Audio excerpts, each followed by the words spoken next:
Sportsview London boxing news from the capital city with Carl Frampton at the final leg of the Frampton-Quigg media tour.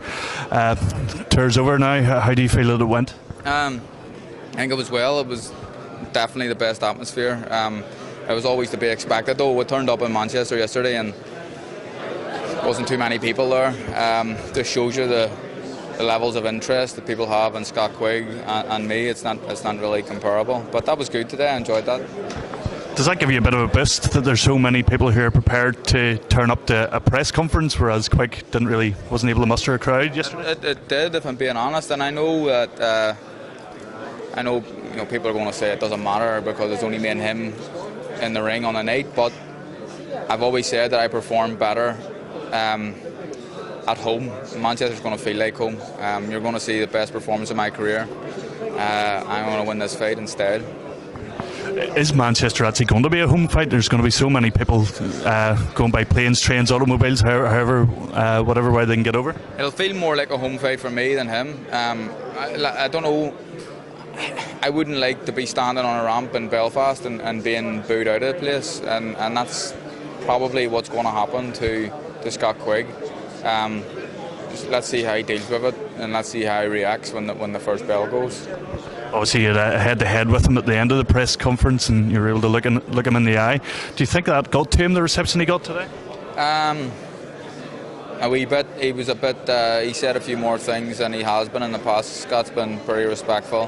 He still was respectful today, but Joe Gallagher and Eddie Hearn were put back in their box where they belong, and I'm glad, to be honest, because I don't really like them. Quigg and his team are making a big thing of your performance against Gonzalez in America. Do you think they're reading too much into that?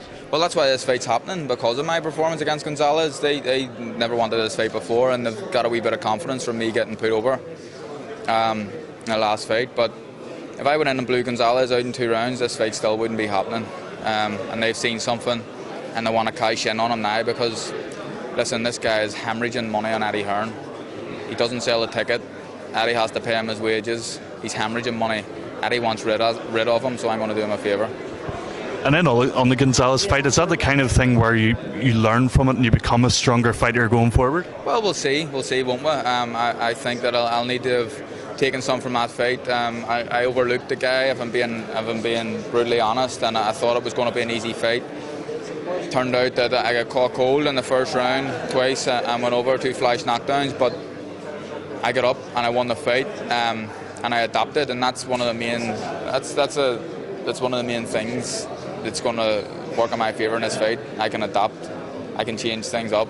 Scott Quigg, I think he's had 32 fights or something like that. He's fought the same way his whole career, so I know what to expect on fight night. But whatever he brings, if Plan A doesn't work, then Plan B or Plan C will. Is this a career-defining fight for both fighters? Both fighters are at their prime and meeting at probably the right time in each of the respective fighters' careers? I don't think it's a career-defining fight. I think that at the minute it will be, but in hindsight, when we look back in 25 years' time, people are going to talk about bigger fights. This is a big fight. It's just going to snowball from here after I get rid of Scott Quigg. Still doesn't prove I'm the best fighter in the world. This proves I'm the best fighter in the UK and Ireland and Europe. Rigondo's the best super bantamweight in the world, and he's the man you have to beat to call yourself the best, and I'm willing to go and do that as well after we sort Quigg out. Do you think whatever happens is a second Frampton-Quigg fight inevitable? I don't know. It depends what happens here, really. If it's a 1-round blowout, then he's not going to want it again, and TV won't want it. If it's any way competitive, I'm sure they will want it again, but I don't think it is going to happen again. I think it's going to be, he's either going to get knocked out or it's going to be a very, very one-sided points win, and who wants to see that again? And just finally, does today's press conference really whet the appetite for the fight come February? Well, it's still a bit to go, but it does. I enjoyed that today. But I know we're a long way off, and there's still plenty of work to be done between now and the 27th of February. Carl, thanks very much. Thanks, mate.